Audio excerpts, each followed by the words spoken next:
Hello and good afternoon to all machinist members and allies of the labor movement.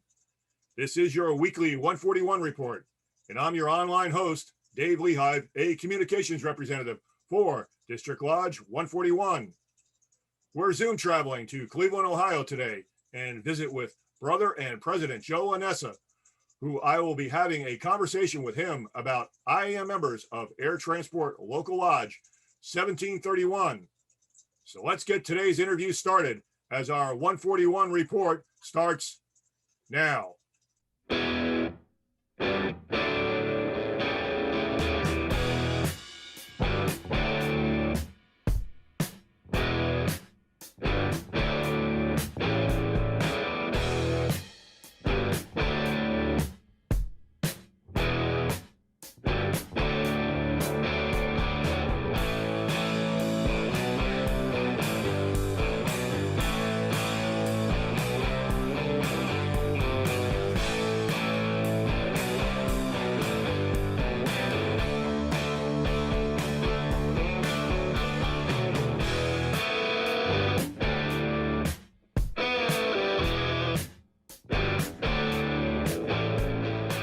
Hello, Brother Joe. Thanks for coming on the 141 report. Thanks for having me. It's great to see you as always. You know, Joe, the 141 report has been talking to our guests for well over a year now online, and each week we continue to learn about our union. So please tell us about yourself and your local. Can you tell the viewers about your history with the airlines you've worked for and the positions you've held with the Machinist Union? I started with Continental Airlines in 1987, December of. So that's almost 34 years. And then obviously the merger. So it's Continental and United are my two airlines.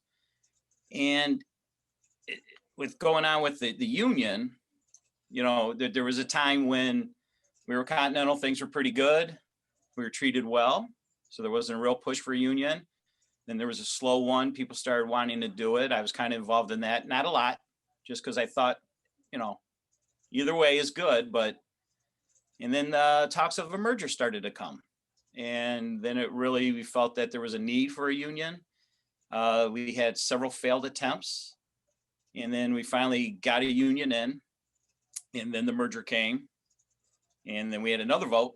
And then we went with the IAM. And at that point, I wasn't real, you know, I was, okay, we have one. I don't really need to be involved in it. And then I got involved in it. I was asked, a good friend of mine was the committee person. So I had insight on how things work, and it was interesting. And then one day the election came for a local lodge, and the vice president, that was sub-United guy, wasn't going to run again. And the president was a sub-United guy, Tony Medea. He asked me to run for vice president. I was reluctant because I didn't know what it involved. So I says, what will I have to do? And they pretty much told me, vice president, you don't do anything, just order the pizzas for the meeting. So I said, okay, I'll do that. A little bit more than that, right, Joe? Well, then he couldn't come to a meeting, so I had to run the meeting. And I was like, I don't know if I wanted to do it, but the more I got involved, the more I felt the need. Right. And then I became the committee person, the committee chairman. And then I eventually also became the president. So from becoming not wanting to be part of the union to suddenly being the president of Local 1731, the committee chairman, it kind of snowballed, and here I am. So it escalated quickly. Yeah. Well, you know, how many years has that been now, Joe? Would you say? You guys have been union for about 10 years now, 11 years. Thereabouts. Yeah. You know, then I've been really involved 7. Yeah. Where I was, you know, I mean, I was going to the meetings, but that was just kind of, all right, whatever. And then I started realizing that people don't know what the contract is. People need help. And I enjoy doing that. Yeah. I hate when I can't help, because there are those situations, but when somebody comes to me that has no idea about something and I'm the one that goes, this, and this. And like, oh, thanks a lot. I had no idea. I'm like, yeah, no, that's the fun part about it. Yeah. Yeah. It's an education, it's Oh yeah. education, sharing and working with the members. So Yeah, with all your years in the industry, and you said you had 30, how many years? It'll be 34. So I got 33 years. So 33 years in the industry. And we kind of touched on it a little bit, but the main involvement, would you say your gut feeling was that you just wanted to help people? Is that really why? Again, when I got into it, it was just interest. And then I realized there was a need for it. And there's a lack of people that do want to step up. They do want to devote that extra time to help out their brothers and sisters, where, I mean, somebody's got to do it. I do have a good handful of people here who are committed to do that, but we were continental. So we didn't have, so that mentality is totally different. Yeah. When I go to the conferences and I meet people that have been in the union for a long time, it's a different way of thinking. And it's been a progressive thing to get people to understand that,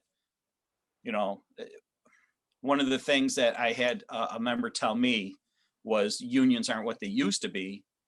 And my response to her was union members aren't what they used to be. And we're working towards that to try to get that to change, and then somebody goes, well, the union needs to do this for me. And I'm like, you are the union. So the mentality isn't all the way there. It's getting there. I mean, people are starting to understand it. So it's a long road. Right.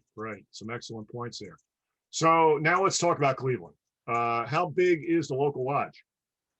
Right now, we have 272 members. Okay.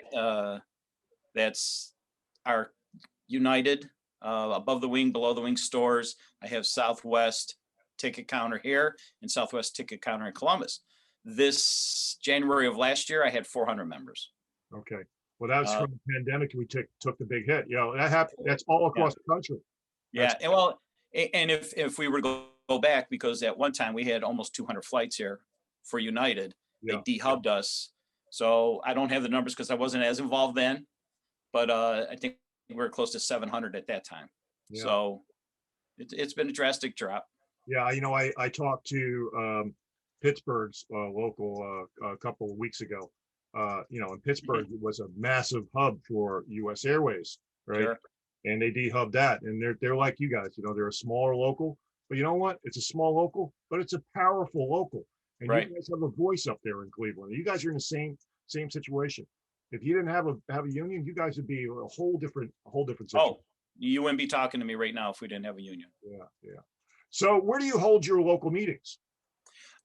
We have the Sub United guys were real proud of it. They left it to us.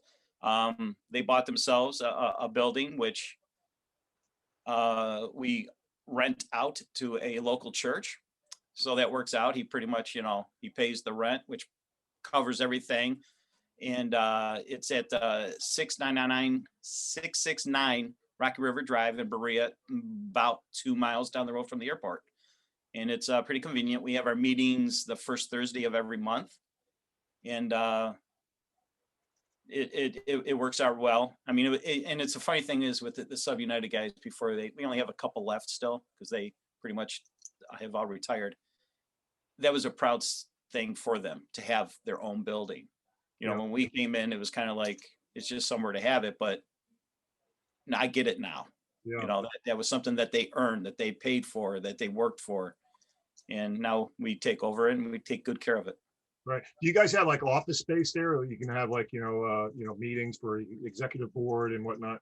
Yeah, we do. I mean, it's set up. I mean, it's just a little church. He's got a small membership. So I don't stand behind the pew when I have my meetings, but there is a little like stage, 2 steps so we sit up there, we have the table. We haven't done that with the pandemic. We've all been spread out.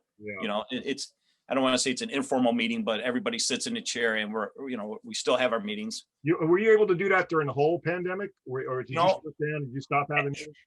The problem is actually, we did. We never missed a meeting because unfortunately we never went over the 15 person rule. So we were able to continue. that was the other thing. The first thing I wanted to do was to get people involved in meetings, and the president that was between me and the Tony Medea, the previous one, his goal was to get everybody involved. And I know that's a system-wide issue of getting people to meetings, and I understand that. But we try, and sometimes we'll have a bunch of people, and then other times it's just the minimum. Right. So, you have an e-board, and every local has one, and I know you probably got some individuals there you might want to make mention of. So, who's on your e-board? And this is where people really stepped up. We had Dean Franklin is my vice president. He was our secretary, and he didn't want to do it anymore, so he stepped down. And then Karen Schultz, who was a trustee, I asked her if she'd be the recording secretary, and she was again reluctant because that's a busy job. And she said she'll give it a try, and she's absolutely been wonderful at it. I thank her all the time when she does her stuff, the elections, everything. And then my treasurer is John Altmeyer. He's another guy who we were looking for somebody because our guy left. And he's a good guy, and he's on top of it. It's really comforting to know that I have these people that I could rely on. My conductor sentinel is Eva McCafferty. She's also my above the wing committee person. And when my other committee person retired, I asked her, would you be interested? And I was surprised at how excited she was to say yes. So she's been a huge help above the wing, because I don't know too much about that. I've been on the ramp the whole career. And my two trustees would be Ron Havanek and Jamie Johnson. Now, is everybody united there, or do you have some Southwest? No. Southwest is pretty, they don't really get involved with the local. They're a small group over at Southwest. They're above the wing. Okay. And we've tried to get them involved. That's the way it is. I come from a local where we've got, smaller groups, and, they stick to themselves primarily. Yeah. I understand that, but, the door's always open, right? If they want to get participating, and maybe a committee or something like that, we're always willing to, to work with people and give them. So who are your, when you have issues, like that you got to kick up higher up the food chain, so to speak, at the district level, who would you go to talk to AGC wise? Who do you work with for, because I know you have District 142 and 141. I primarily want to talk about 141. Who are your 141 AGCs? It's Joe Bartz. And again, when he had just come on, they had switched things around. He was our AGC when I took over, and I didn't know him. And when the previous committee person stepped down, everybody was like, Joe, you need to do that. And I went, I don't know, because I don't know. I don't have the answers. My big fear was somebody coming to me, and I don't have an answer for them. And Joe right away says, that is absolutely fine. Just tell them you'll find the answer, which I was like, oh, I could do that. I didn't know I could do that. And I bug Joe quite a bit about stuff. I don't want to second guess myself. I'll contact him, and he goes, nope, you're right. And I'm like, okay, but he's there, and I can lean on him, and I know I can. We've become very good friends, and we razz each other a little bit, but no, it's that is an extremely helpful situation there. Absolutely. It's great to have that resource at your phone. You pick up you got a question, you can always text, or and you'll get an answer back from these. Right. And there's also times when I ask him, and he's like, let me check. So, and he does, and he gets back to me, and we always generally have the idea what the answer is, but you don't want to. Right. You want to check. You want to definitely check. Right. So who's your Grand Lodge rep then aside? Gil Simmons. Gil, he's a great guy. Yeah. You know what? He took over maybe right at the beginning of the pandemic. So I've only met him once. Yeah. He came into town and for the nominations for the thing, and I met him, and I was like, oh, okay, and you're always nervous. Grand Lodge, you don't know what's going to happen. You kind of And then I'm like, oh, totally comfortable. And I know I could give him a call and not even hesitate at all Yeah, yeah, yeah. doing that. Feels good guy to work with. Yeah. So Joe, we were talking before. You are the chairman of the grievance committee. So let's talk about committees. Who else is Okay. on your grievance committee? Is it a one man or is it a three man? A 3-person committee? I have above the wing, I have Eva McCafferty, Okay. who is doing a great job, very into the contract. And she's actually a good for me because sometimes I see things and I kind of want to go, yeah, that kind of makes sense to do it this way. And she's more, no, this is what the contract says, puts me back in line. Like, yes, you know what? The reason we have a contract is to follow it. I have Kevin Baker. He's over at stores. We don't have a lot of issues over there. You know, it goes well. So I only hear from him every once in a while. Okay. And then I have an EAP, Patty Levstick, who has a history in social work and stuff like that. So she's awesome for that Oh, that's position. great. Yeah. That's great. Any safety? Anybody on safety that would stand out, or?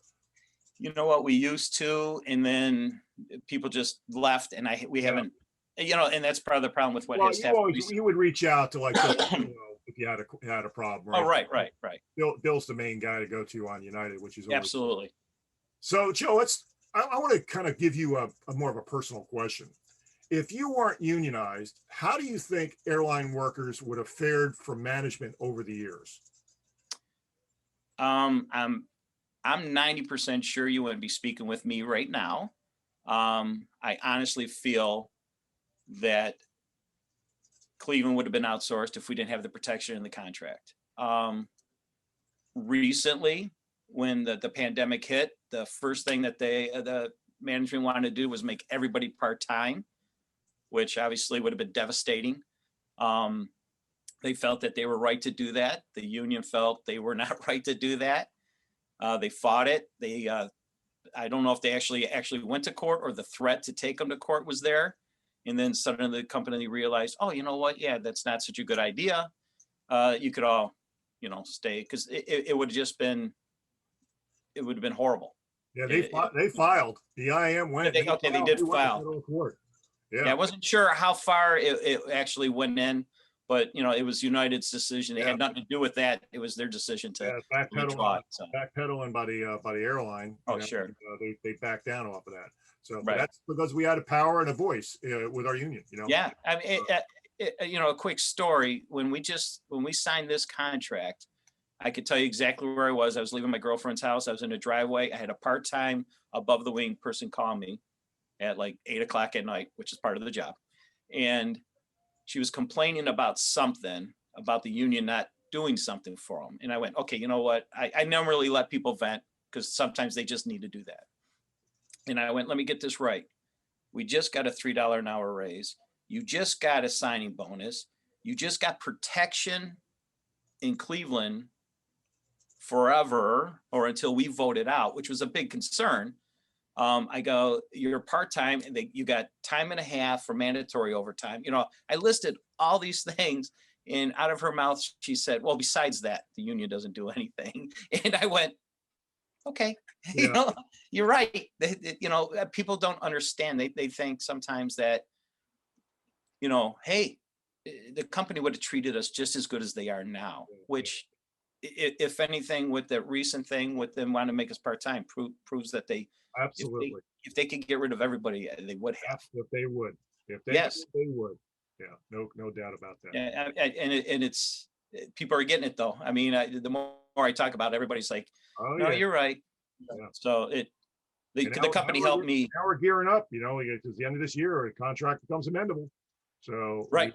We now need to start pulling our members together, start looking out for one another, start showing that real solidarity because we have to send a message, don't we? Right.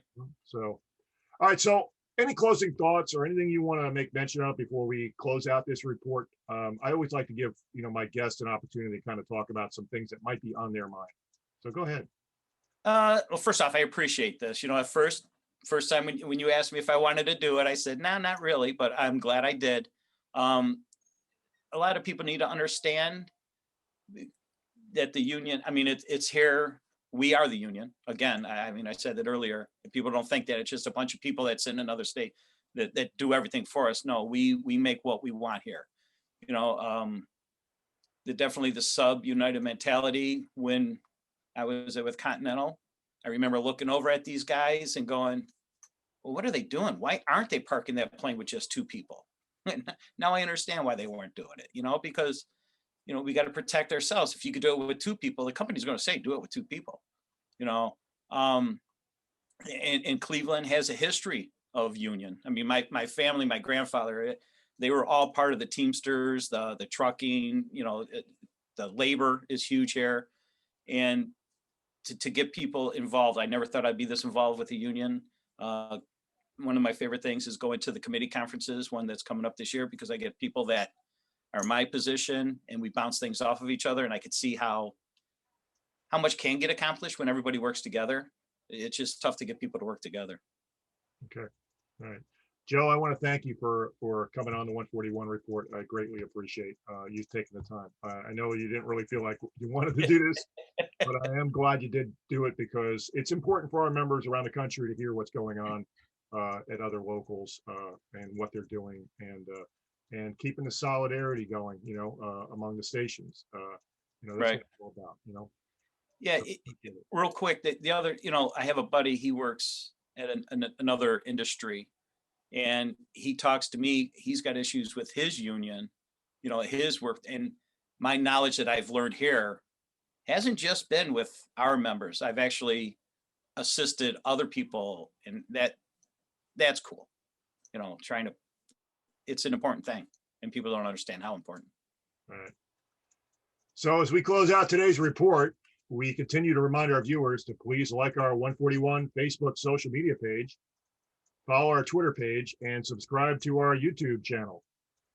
Remember also to visit our IAM141.org website and sign up for our weekly emails and bulletins, such as the recent Mike Clem's letter in regards to negotiations at United Airlines. You can also listen to our interviews on our podcast channel on the Anchor Network on Spotify. Our membership always has information and communications at their fingertips. Please participate in joining these online web and social media sites. Before we go, we'd also like to remind our members about the Adolph Stutz District 141 Scholarship Contest.